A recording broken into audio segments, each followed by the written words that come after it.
Número 91. Salmo 91. Es un salmo muy conocido.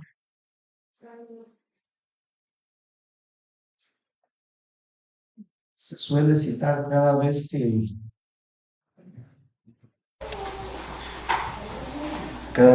pensamos que vamos a enfrentar alguna situación difícil,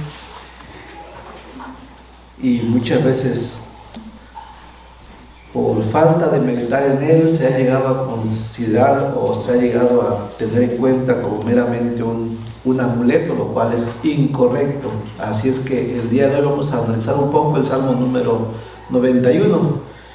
¿Sí lo tienen? En la Biblia aparece como título morando bajo la sombra del Omnipotente.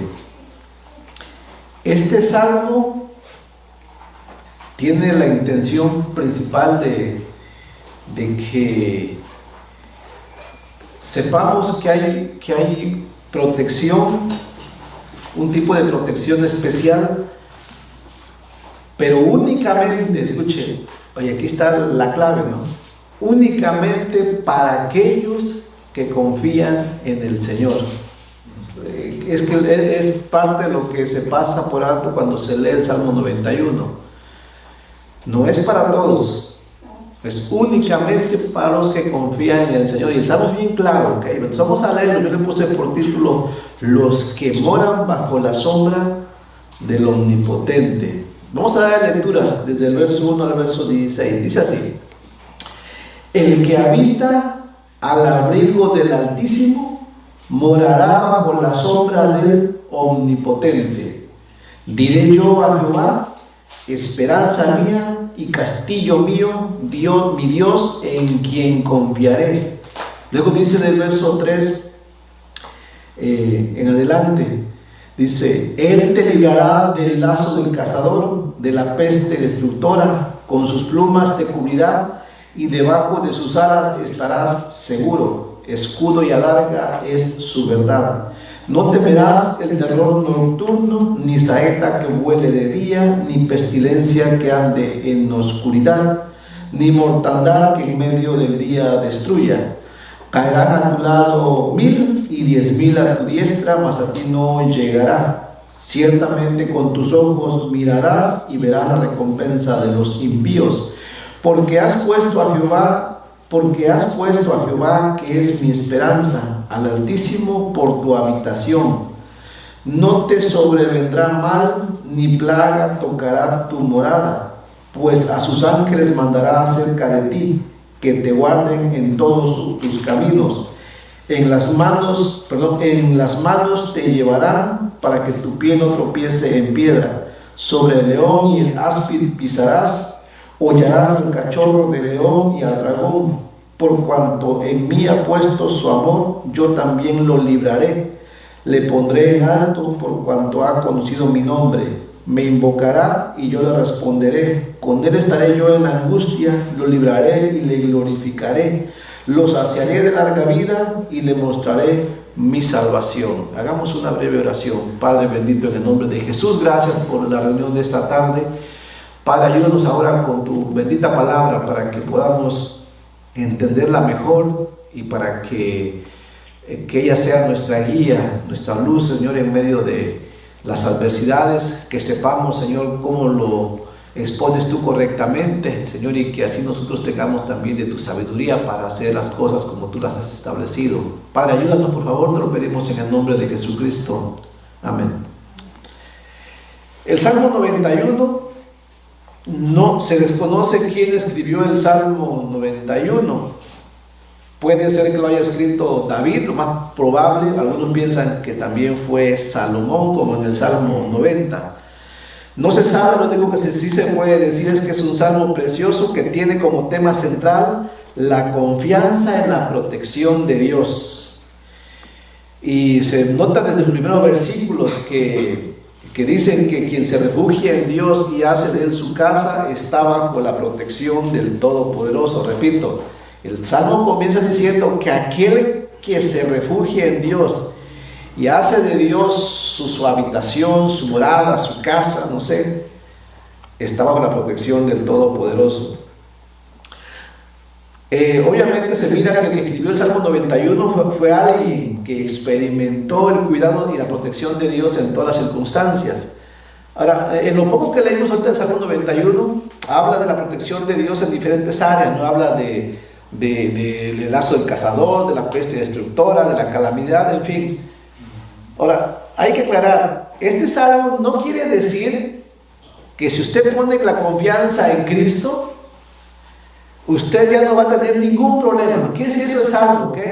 O sea, no significa que usted no se va a enfermar, usted no va a tener una caída, no sé, no quiere decir eso. Recuerden que Cristo fue bien claro cuando dijo a sus discípulos: en este mundo tendréis aflicción, pero confiad, yo he vencido al mundo. No, lo que el Salmo quiere decir es de que aunque experimentemos aflicciones, Dios siempre de alguna manera nos va a sacar adelante, ¿ok?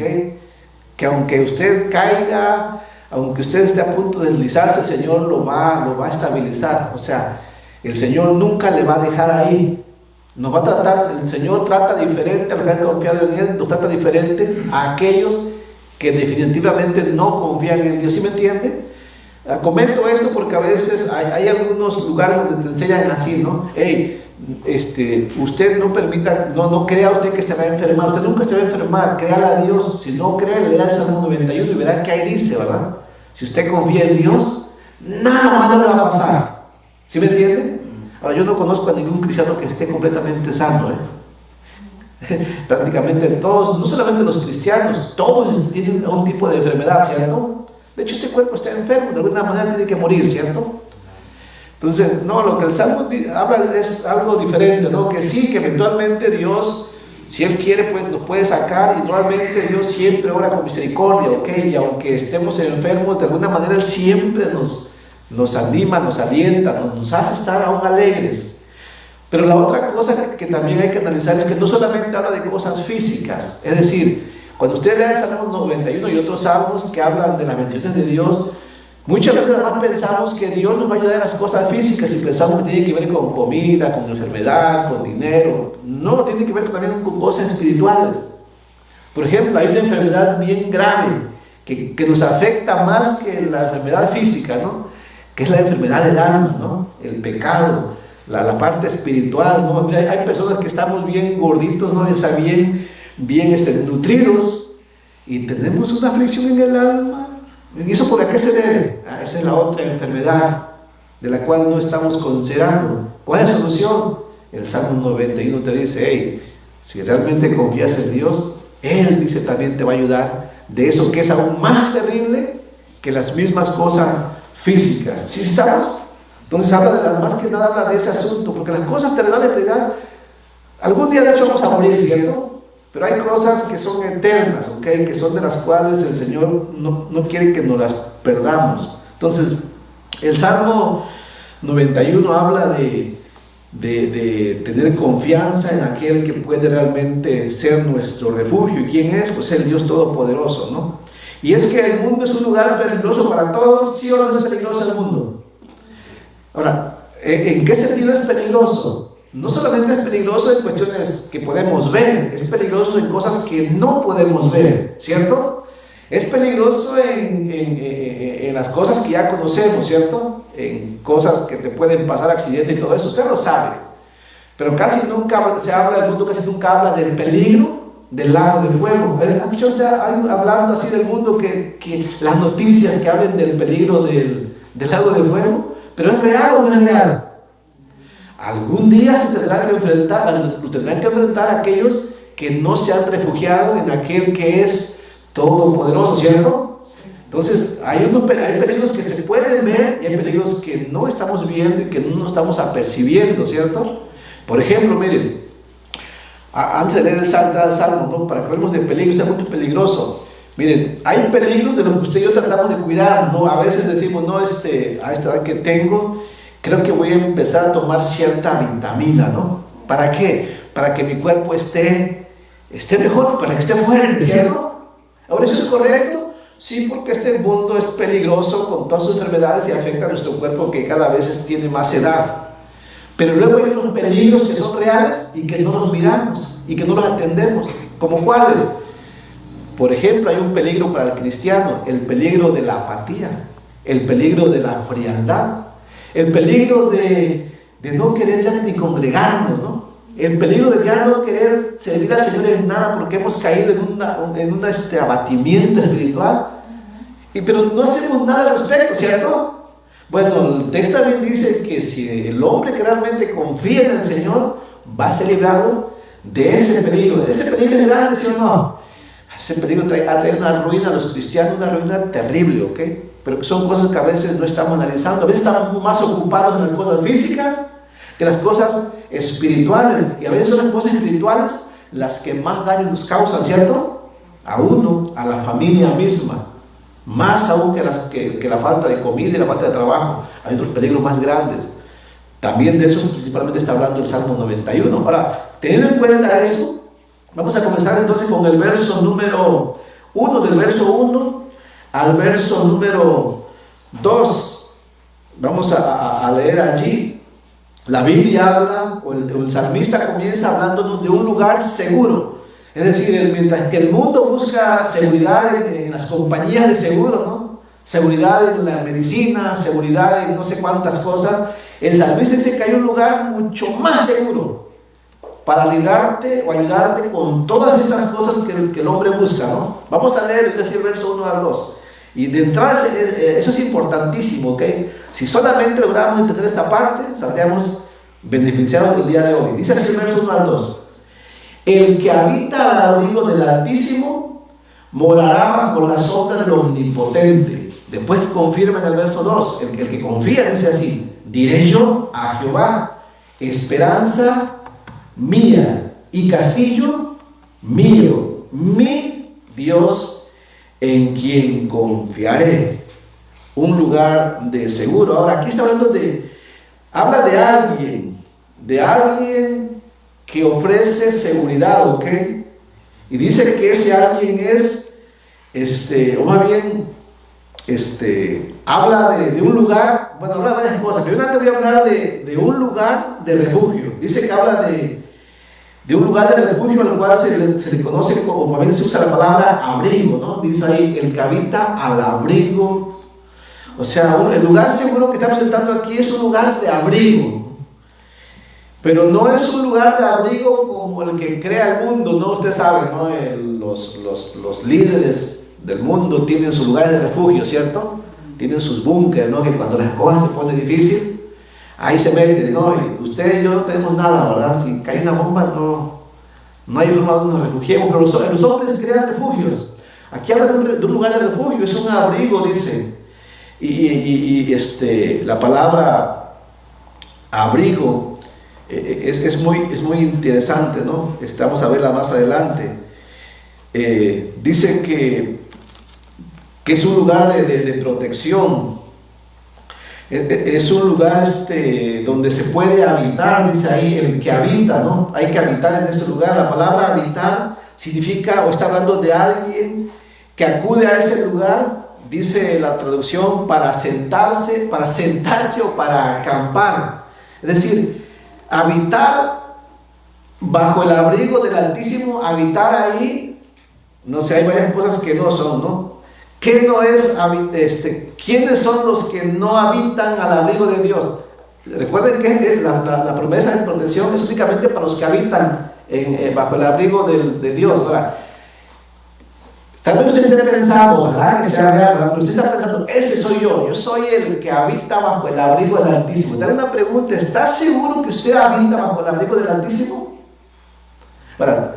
¿Quiénes son los que no habitan bajo el abrigo del Altísimo? Bueno, hay que estar seguros si realmente estamos habitando bajo el abrigo del Altísimo, porque hay muchos que no habitan, aunque piensan que sí habitan, ¿no? ¿Quiénes son los que no habitan? Bueno, los que piensan que por congregarse de vez en cuando ya habitan bajo el abrigo del Altísimo están equivocados, ¿ok? Hay muchos que piensan que con congregarse y después llevar un estilo de vida como cualquier otro, ya tienen la promesa de Dios. Eso no es habitar, ¿ok? Eso es venir a un lugar de adoración de vez en cuando por por costumbre prácticamente, pero eso no es habitar. Así es que si estamos haciendo eso, hay que recomponer. Eso no es habitar. Hay los que buscan a Dios únicamente cuando estamos necesitados, ¿no? Eso no es habitar al abrigo del Altísimo, ¿ok? Podríamos haber algunos que buscamos a Dios o solamente cuando Dios nos ofrece algo, ¿no? Eso no es habitar. Es decir que muchos estamos engañados bajo engañados bien por la religiosidad, ¿no? Muchos pensamos que inclusive por leer la Biblia estamos habitando bajo el abrigo de Dios, ¿no? Muchos pensamos que por cantar himnos ciertos días ya estamos habitando bajo el abrigo de Dios, y eso no es habitar. La palabra habitar habla más que eso, habla de una relación constante con el Señor. Habla desde el día en que fuiste salvado por la fe en Cristo hasta un estilo de vida diario con el Señor, un estilo de vida diario, ¿ok? En el cual en Dios tienes tu confianza en todo lo que hacemos, lo que decimos, ¿sí me entiende? Eso significa habitar. Esto es muy, muy delicado, ¿ok? Porque luego vivimos engañados, ¿no? Habitar bajo el abrigo del Altísimo es tener verdaderamente una relación con Dios a través de Jesucristo, pero que sea real, ¿no? En la cual usted realmente y yo anhelamos y gustamos de estar en la presencia del Señor y servirle. Son aquellos que verdaderamente confían en Dios y para vivir por Él y para Él, ¿no? Así es que, una pregunta, ¿realmente todas las personas que se reúnen en una iglesia como esta, ¿se puede decir que habitan bajo el abrigo del Altísimo? La verdad es que no. Ahora, yo no voy a decir quiénes sí, quiénes no, ¿ok? Eso ya es personal. Usted tendrá que hacer un análisis en su vida. Pero habitar en la presencia del Señor realmente es tener una verdadera relación con Él. Así es que si no tenemos eso y pensamos que podemos leer el Salmo 91 y que sea que se aplica en nuestra vida, pues es un engaño, ¿okay? Porque es un salmo, estas promesas están condicionadas. Es únicamente aún para aquellos cristianos que realmente tienen una vida confiando en el Señor, los que habitan, dice, ¿no? Entonces considere eso.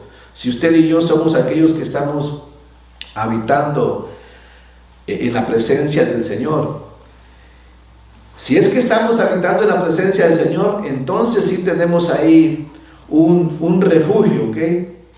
Un lugar asegurado, ¿no? La palabra abrigo ahí, la palabra abrigo habla de un lugar.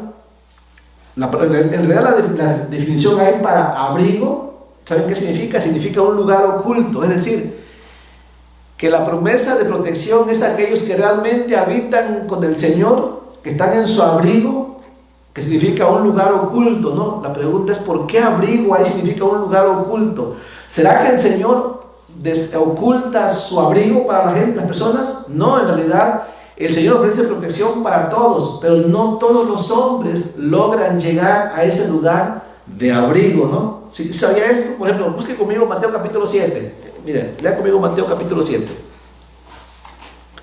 Realmente no todos logran encontrar ese abrigo que ofrece el Señor. Algunos parece que lo buscan, pero nunca logran encontrarlo, ¿no? Porque lo buscan por las razones equivocadas. Pero claro, hay algunos que sí lo encuentran. Y espero que usted sea uno de ellos, ¿no?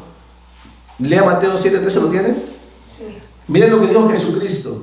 Dice, entrad por la puerta estrecha, dice, porque ancha es la puerta y espacioso el camino que lleva a la perdición, y muchos son los que entran por ella, porque estrecha es la puerta y angosto el camino que lleva a la vida, y pocos son los que la hallan. Es decir que, ¿ha visto usted que muchas personas puede haber en la iglesia, ¿cierto? Muchas personas. Pero en realidad muchas personas están ahí por motivos incorrectos. Algunos van por razones equivocadas. Que de hecho se han hecho encuestas, ¿no? Imagínense, a veces cuando en las congregaciones hay tal vez unas 500 personas, pongamos en una iglesia 500 personas. De esas 500 personas, ¿realmente las 500 están comprometidas y consagradas al Señor? ¿Usted qué opinaría? No, en realidad, normalmente un grupo de 500 personas, tal vez 50, 100 a lo más, y es mucho, realmente están comprometidas la mayoría, ¿no? La mayoría están por razones incorrectas, tan incorrectas que cuando el asunto se pone feo, nada más quedan casi siempre las 50. ¿Sí me entiende? A Jesucristo le pasó, ¿se acuerdan? Jesucristo en una ocasión le dio de comer a muchos y dice que lo seguía una multitud. Pero cuando le empezó a hablar de cosas difíciles, ¿no? Sobre el reino, ¿cuántos quedaron con él? Solamente sus discípulos, ¿no? Y Cristo les preguntó, ¿también ustedes se quieren ir? Y Pedro contestó, ¿se acuerdan? Señor, ¿a quién iremos? Solamente tú tienes palabras de vida eterna, ¿no? Así es que, sí, la palabra ahí, abrigo, significa un lugar oculto, no porque el Señor lo haya ocultado, sino porque es un lugar, el abrigo que ofrece el Señor, son pocos los que lo encuentran, son pocos los que habitan ahí en realidad. Así es que sí, son muy pocos los que pueden disfrutar del Salmo 91. ¿Sí estamos entendiendo? Es una enseñanza. Así es que cuando se vengan los problemas sobre su vida y la cosa se esté poniendo difícil, no hagan lo que hacen muchos, ¿no? Que agarramos el Salmo 91 como un amuleto y decimos, voy a confiar en el Señor porque el Salmo 91, y lo leemos, ¿no? El Salmo 91 dice esto, y lo empezamos a leer como si leyéndolo o a leerlo el Señor nos fuera a cumplir. No, el Señor nunca dijo eso, que por leerlo nos va a cumplir. No, Él dijo que va a ayudar únicamente a aquellos que habitan bajo su abrigo, aquellos que realmente están cerca de Él, aquellos que le han conocido. ¿Sí estamos bien ahí? Entonces se entiende mejor, ¿no? El que habita, dice, al abrigo del Altísimo, ¿no? Y la palabra Altísimo habla de Elión, el Dios alto, ¿no? Y no hay nada más alto que Dios. Dice, el que habita al abrigo del Altísimo morará bajo la sombra del Omnipotente. Esas son dos palabras, una se llama habitar, la palabra también habitar, habla de estar con Dios, pero habla de, está el tiempo presente, habla de aquel que ahora está caminando con el Señor, entendiendo que este mundo no es nuestra habitación permanente, ¿cierto? Pero mientras estemos en este mundo, el que confía en Dios tiene que caminar con Dios, como un peregrino, ¿no? Como lo han hecho todos los siervos del pasado. El ejemplo más claro es Abraham, ¿no? Del cual se dice que no quiso tener una casa estable, porque él esperaba las moradas celestiales, ¿no? Pero Abraham caminó con Dios desde que Dios les llamó, aunque él era un peregrino. Él caminó en su tiempo presente y obviamente Abraham ahora está disfrutando de las moradas celestiales. Lo único que es eterno y que nos quedará para siempre son lo que Dios nos ofrece, que son sus moradas, ¿no? Por eso dice ahí que en el presente el que habita al abrigo del Altísimo, en el futuro morará, o sea, tiene asegurada la protección, ¿no? Se morará bajo la sombra del Omnipotente. Y la palabra omnipotente ya habla del Dios todopoderoso, ¿no? El que ahora habita con Él tiene su morada asegurada, su alojamiento asegurado, ¿no? Pero ¿quiénes son realmente los que tienen las moradas eternas aseguradas? O sencillo, los que ahora están caminando cerquita, ¿no? Con el Señor, únicamente, ¿no? Son esos. Y son realmente los que gozan de la protección del Señor. Por eso en el verso 2, el salmista, que no sabemos quién fue el salmista de aquí, él se consideraba beneficiario, ¿no? Porque él sí haciendo un análisis de su vida, yo creo que él sí entendía que realmente Dios era su única esperanza, ¿no? En el único que él confiaba. Por eso él hace eso suyo. Por eso dice así en el verso 2, el salmista dijo, diré yo a Jehová, esperanza mía, es mi esperanza, es el salmista, ¿no? ¿Dónde está tu esperanza? ¿Tu esperanza está en Dios realmente? Entonces podrías decir mi esperanza, ¿no? Y castillo mío, ¿realmente Dios es tu refugio como un castillo? Mi Dios dice, en quien confiaré. Mire, seamos sinceros, realmente nosotros realmente estamos confiándole todo a Dios. ¿Realmente estamos confiándole todo a Dios? Bueno, la verdad no siempre, ¿ok? Mire, nosotros somos vacilantes. A veces sí, a veces no. A veces sí, a veces no. ¿Y cómo sabemos que a veces sí, a veces no? Bueno, se mira porque no siempre somos fieles en todas las cosas espirituales. A veces somos fieles, a veces no somos fieles. Y estamos dudando, ¿sí me entiendes? Estamos en esta lucha que dudamos demasiado. Somos muy inconstantes en confiarle a Dios. A veces le confiamos algo y de repente como que dudamos y hacemos otras cosas, ¿ok? Como que para asegurarnos, ¿no? Y es bien fácil. Se pueden poner muchos ejemplos, ¿no? Como el trabajo, ¿no? A veces trabajamos más de lo necesario, ¿por qué? Es sencillo, porque no confiamos en Dios, ¿sí? A veces tomamos otras decisiones, ¿no? Para asegurarnos de que vamos a hacer ciertas cosas, ¿por qué? Porque no confiamos en Dios. Abandonamos demasiado fácil la vida espiritual. Somos así, ¿cierto? Miren, al menor problema que hay en la familia, esposa y esposa o con los hijos, lo primero que hacemos es abandonar al Señor. ¿Se ha dado cuenta? ¿Y por qué no se congrega ya? No, es que tenemos problemas. Como que no confiamos en que Dios nos vaya a ayudar, ¿no? Y alguien lo dijo de esta manera: a la primera de que nos falta un poquito de trabajo, lo primero que dejamos de hacer es aportar económicamente a la obra, ¿no? O sea, no confiamos, o sea, somos así, ¿no? Pero esto es algo que nos llama la atención. El Señor dice: yo tengo promesas, grandes promesas, pero no para todos, ¿ok? Aún no para todos los cristianos, sino para aquellos cristianos que realmente están confiando, ¿no? O sea, no son para el mundo, obviamente, pero es para los cristianos, pero especialmente para aquellos que sí están confiando. ¿Sí sabes? Sí, porque vemos algunos que no, que estamos todavía muy lejos de que le hemos confiado en nuestra vida, pero muchas cosas no le hemos confiado al Señor, ¿no? Pero el salmista dice que es Dios su única confianza. Luego dice ahí en el verso 3, miren, en el verso 3 comienza una lista de las cosas que Dios dice de las cuales va a ayudar, de las cuales va a librar a aquellos que habitan en su presencia, o sea, que están cerca de Él, que le han confiado todo, que moran con Él en el tiempo presente, que están caminando con Él, ¿ok? Es una lista de las cosas que te va a librar. Ahí te va la lista, miren. ¿Tiene el verso 3?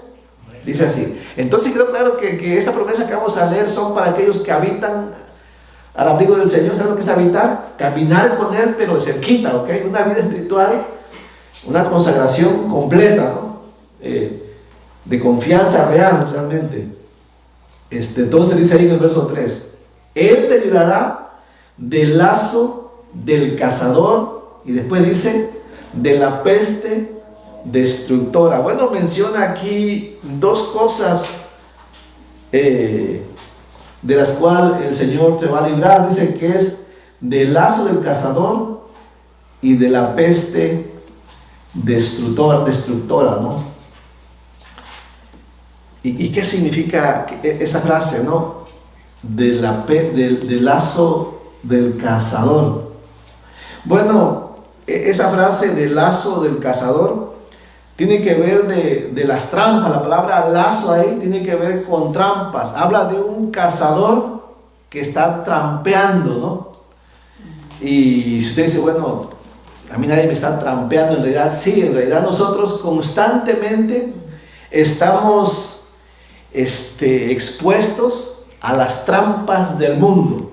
Es decir, Dios por medio de su palabra nos está diciendo cómo debemos vivir, pero el mundo en el cual Satanás actúa te está diciendo, Satanás no quiere que vivas de la forma de Dios. Él te está poniendo trampas constantemente, ¿ok?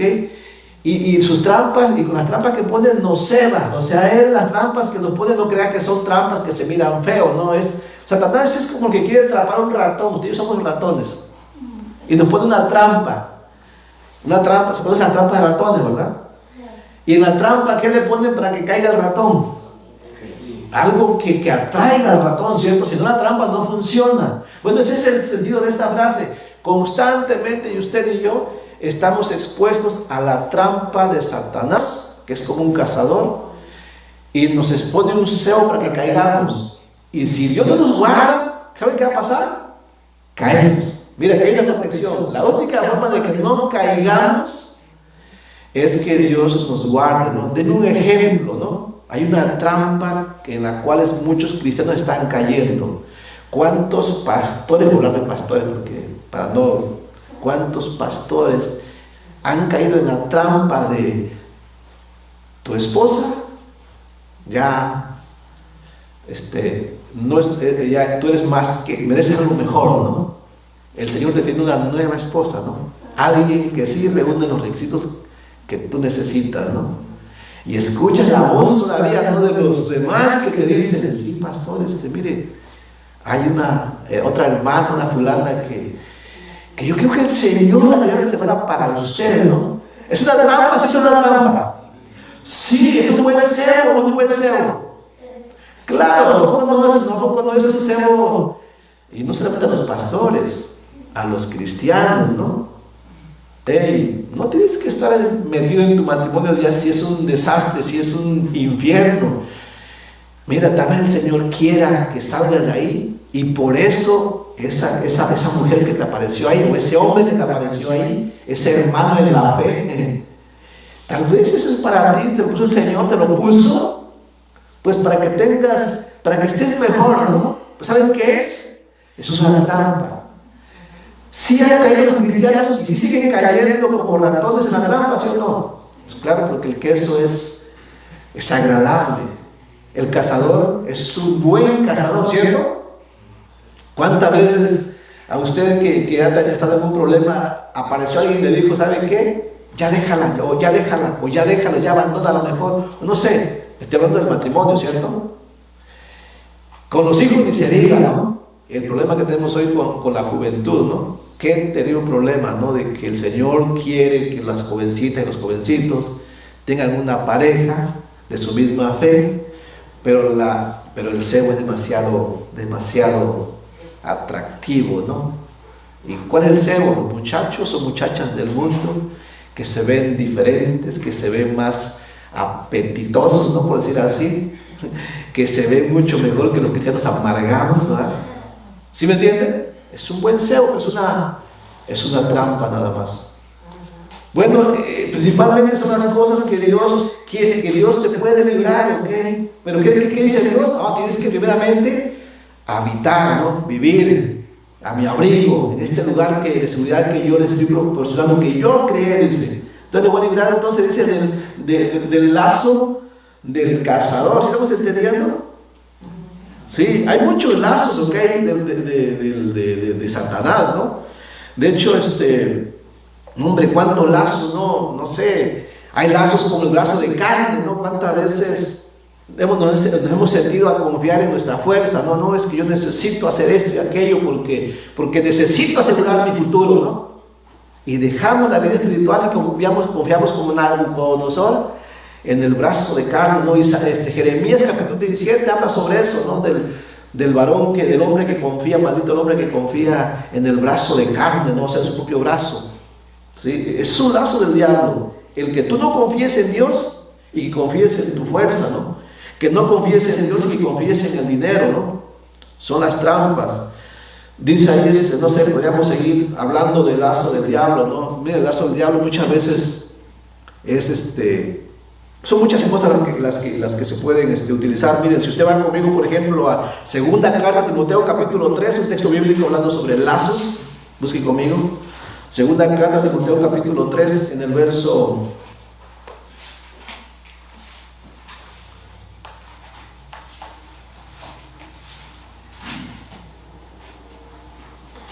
Primera carta de Timoteo, capítulo 3, en el verso 6 al verso 7. ¿Lo tienen? De hecho, aquí se encuentran algunos requisitos para aquellos que quieren ser diáconos, ¿no? Y dicen que no cumplir con estos requisitos que tienen que ver con consagración al Señor puede hacer que termines en los lazos del diablo, en sus trampas. Por ejemplo, el enorgullecerse, o el no cuidar tu testimonio, ¿no? El hacer cualquier cosa, aunque Dios lo ha dicho que no lo haga, ¿no? Dice en el verso 6 al verso 7, primera carta de Timoteo 3, verso 6 al 7, dice: No un neófito, ¿lo tiene? Dice, no un neófito, ¿sí dice así o no? Dice, no un neófito, o sea, que no puede ser un neófito, ya sea un pastor o un diácono, dice, no sea que envaneciéndose caiga en la condenación del diablo, dice. Después dice, también es necesario que tenga buen testimonio de los de afuera para que no caiga en descrédito y en lazo del diablo. O sea, que Satanás puede usar la falta de sabiduría que el pastor pueda tener o que un líder pueda tener. Satanás la puede usar para tenderte una trampa, ¿no? Y te puede hacer caer, puede trampearte, ¿no? Por falta de conocimiento o por falta de no cuidar tu testimonio, de que no te da lo mismo hacer esto o aquello. Satanás más fácil puede tenderte las trampas, ¿no? Por eso para liderazgo se requiere que se tengan ciertos requisitos que hablan de consagración, ¿no? Dice ahí, estamos al Salmo 91, en el verso 3, aún todavía dice, Él te librará del lazo del cazador. Bueno, sí entendemos que tantos lazos puede haber, ¿no? Podríamos seguir hablando de más lazos y más trampas que nos siguen poniendo el enemigo constantemente. Pero también dice ahí de la peste destructora, ¿no? Y aquí se usó la palabra la peste destructora para hablar de todas aquellas cosas que pueden afectar la vida del creyente, ¿no? O sea, ¿cuántas cosas podríamos llamar peste destructora? No sé, hasta hay muchas cosas que son peste destructoras, ¿no? Y yo sé que cuando leemos estas frases pensamos en enfermedades, ¿no? Sí, normalmente son las enfermedades que llamamos pestes, ¿no? Que matan la carne, ¿verdad? Pero hay enfermedades del alma, ¿ok? Que son una peste destructora más terrible aún que la misma enfermedad física. Miren, una peste destructora como cuáles. Bueno, una peste que puede llegar a la vida de un creyente, amargura en tu casa, amargura en la iglesia, rencor, iras, no sé, hay una lista en Gálatas capítulo 5, ¿no? Pero tienen un trasfondo, ¿no? También grande, ¿no? El alejarte de Dios, es una peste que suele invadir las iglesias, ¿ok? Que cristianos que suelen ser muy inconstantes, es como una peste, ¿no? Mire, usted deje de congregarse, no se congrega regularmente y verá cómo se empieza a enfermar toda su vida espiritual. Usted se enferma de algo espiritual, ¿ok? De enfermedad de apatía, de enfermedad de frialdad, de enfermedad de desinterés, de enfermedad de todo lo que usted pueda mencionar, ¿ok? Ven cómo el trasfondo es más grande, ¿no? Se enferma de pereza, de infidelidad, de la falta de querer servir a Dios. Esa es una peste destructora más terrible, más allá de pensar en cosas físicas. Sí pensamos en enfermedad, pero realmente, como le dije, eventualmente Dios puede ayudarnos, ¿no? Pero lo más seguro es que tarde o temprano nos vamos a enfermar físicamente. Pero aquí estamos hablando de cosas espirituales, ¿no? Cosas que son terribles, que son pestes destructoras, ¿no? Hay otras cosas, hay otras pestes que han invadido principalmente la iglesia. Miren, la iglesia de hoy en día está invadida de una peste destructora. Nada más para saberlo, miren, vaya conmigo a leer segunda carta de Timoteo capítulo 3 en el verso 1. Miren, aquí Pablo nos dejó saber que realmente la iglesia cada vez está más invadida, ¿no? Y si la iglesia está invadida, y supone que la iglesia es un instrumento de Dios para edificar la vida del cristiano, imagínense cómo estamos los que tenemos esto en la iglesia, no nos cuidamos, este tipo de enfermedades. ¿Lo tienen? Segunda carta de Timoteo 3:1 dice así: también debes saber esto, dice, que en los postreros días vendrán tiempos peligrosos, ¿ok? Y aquí no solamente habla de cosas físicas, más bien de cosas espirituales, ¿no? Dice, porque aquí están los peligros, porque habrá hombres amadores de sí mismos, ¿no? Y qué más terrible que cada vez más estemos siendo arrastrados a amar a nosotros mismos. Imagínense, ¿no? ¿A dónde vamos a llegar si decidimos solamente vivir para nosotros mismos? Olvídense, vamos a vivir solamente para el yo, primero yo, después yo, solamente yo. Esto es una peste realmente, eso sí apesta, ¿no? Dice, Verán tiempos peligrosos, porque habrá hombres amadores de sí mismos, avaros, dice, vanagloriosos. Esa es una enfermedad del cuerpo, ¿cierto? Del alma, más bien. Soberbios, dice, blasfemos. La actitud de los hijos hacia los padres, ¿no? Desobedientes a los padres. ¿Qué más? Ingratos, impíos. Y esto es en el contexto de la iglesia, sin afecto natural, dice, implacables, calumniadores, intemperantes, crueles, aborrecedores de lo bueno. Y aquí viene lo más terrible, ¿no? Que tendrán apariencia de piedad. Esto sí es terrible. En una iglesia lo más terrible, o de las cosas más terribles, es personas que solamente tengamos apariencia de piedad. ¿Saben lo que es eso? Fingir que somos cristianos, pero en realidad no lo somos. Fingir que somos salvados, pero en realidad no lo somos. Fingir que amamos a Dios, pero no le amamos. Fingir que confiamos en Dios, pero no confiamos en Él. Fingir que somos del cuerpo de Cristo, pero no lo somos. Esa es una enfermedad que está en el cuerpo precisamente, ¿no? ¿Sí entienden? Esto es terrible, ¿no? Bueno, dice el Salmo 91 que Dios nos va a librar de caer en estas cosas al que realmente habita bajo su protección, bajo su abrigo, ¿no? De eso principalmente está hablando el Salmo 91, ¿no? Te librará, dice, del lazo del cazador, de la peste destructora, ¿no? Y en el verso 4 nos pone un ejemplo, una metáfora, ¿no? Para que entendamos, ¿no?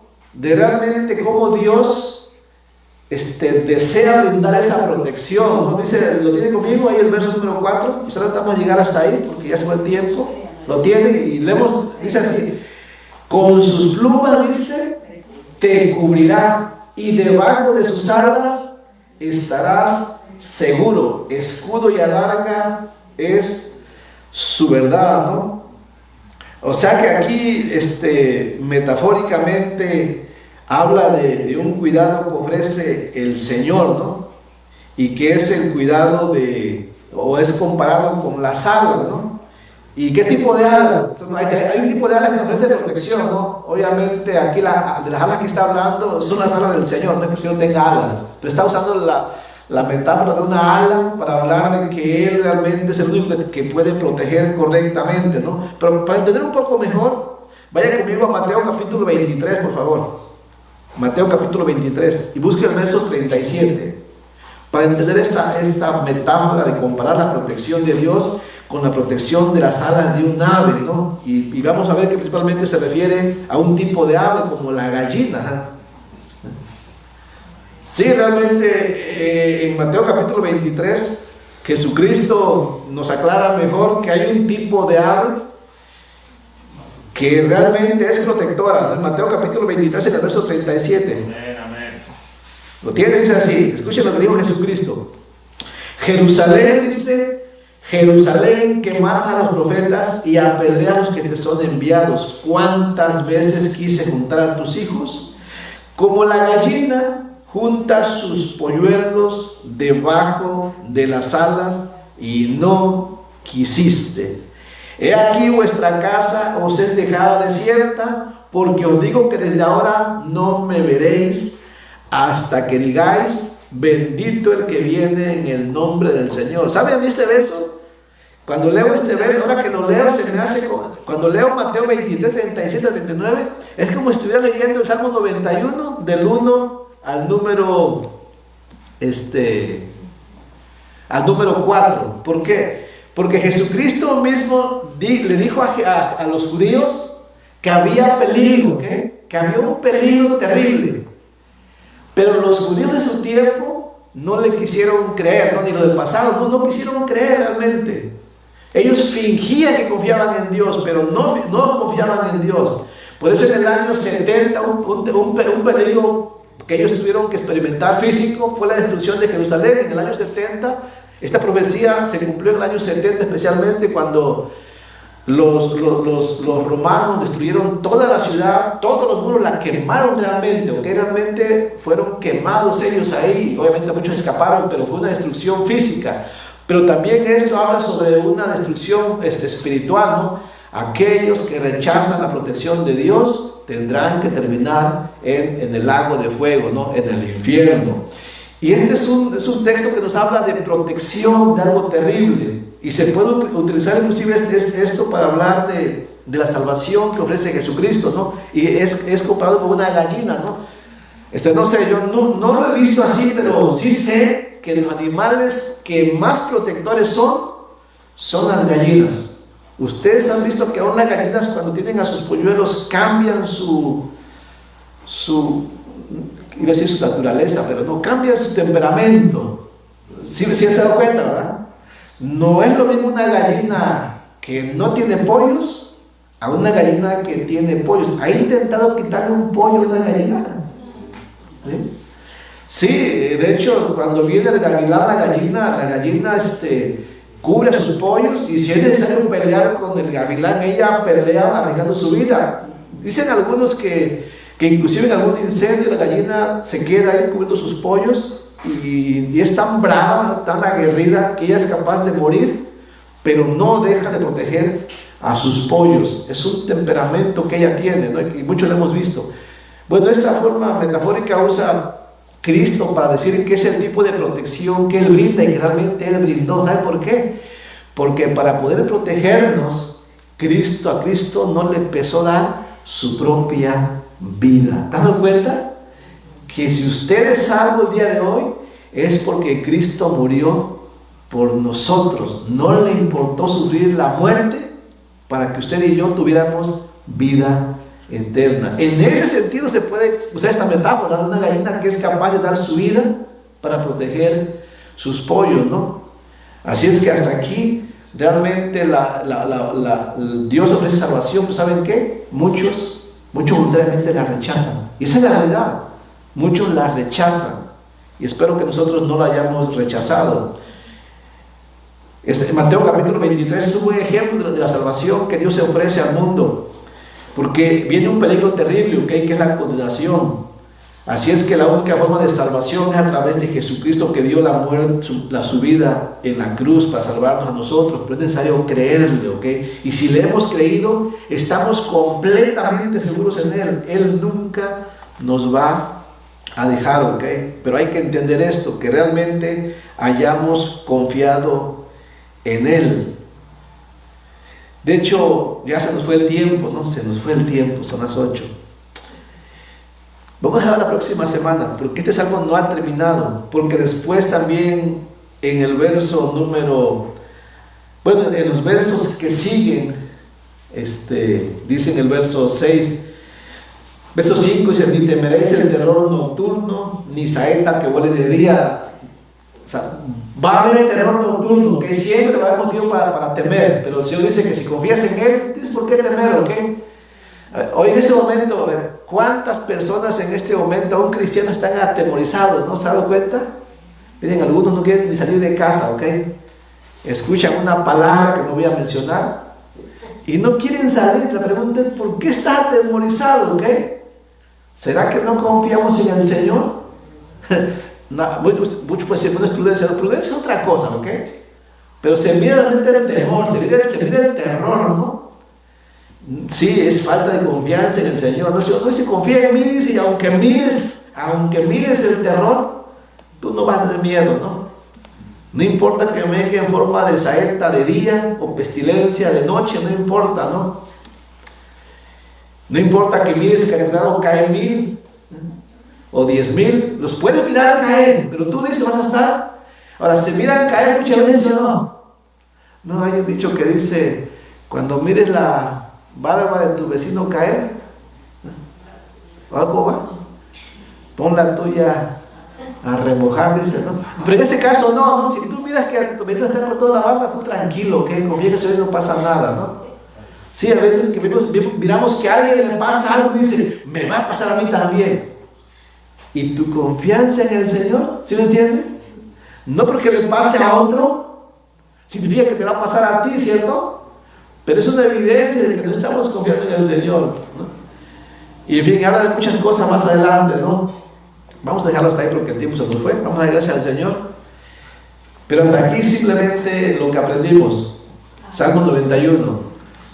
Es una promesa de protección únicamente para aquellos que realmente están confiando hoy en el Señor, porque están caminando con el Señor, ¿ok? No para cualquier persona. No es un amuleto para ser recitado y esperar que el Señor nos cumpla su protección. Así es que vamos a dar gracias, que el Señor nos ayude. Padre bendito, en el nombre de Jesús, gracias por la reunión de esta tarde, Señor, por favor. Señor, ayúdanos porque, Señor, nosotros muchas veces tomamos tu palabra a la ligera, Padre, y terminamos convirtiéndonos en religiosos, Señor, pensando que haciendo únicamente ciertas cosas, Señor, podemos venir a ti y demandarte que nos cumplas, Padre. Pero tú nunca has dicho eso, Padre. Tú has dicho que esperas que el hombre realmente se entregue a ti, que confíe en ti, Señor, 100%. Y entonces, Padre, tú cumplirás tus promesas también en nosotros. Ayúdanos porque hoy, Señor, nos cuesta trabajo, nos cuesta realmente dejar muchas cosas. Hay cosas que no hemos dejado. Y por eso hoy no podemos disfrutarla, Señor, más que nada, ¿ok? Por favor, te pedimos que nos ayudes, Padre, que nos ayudes, por favor, a hacerlo primero.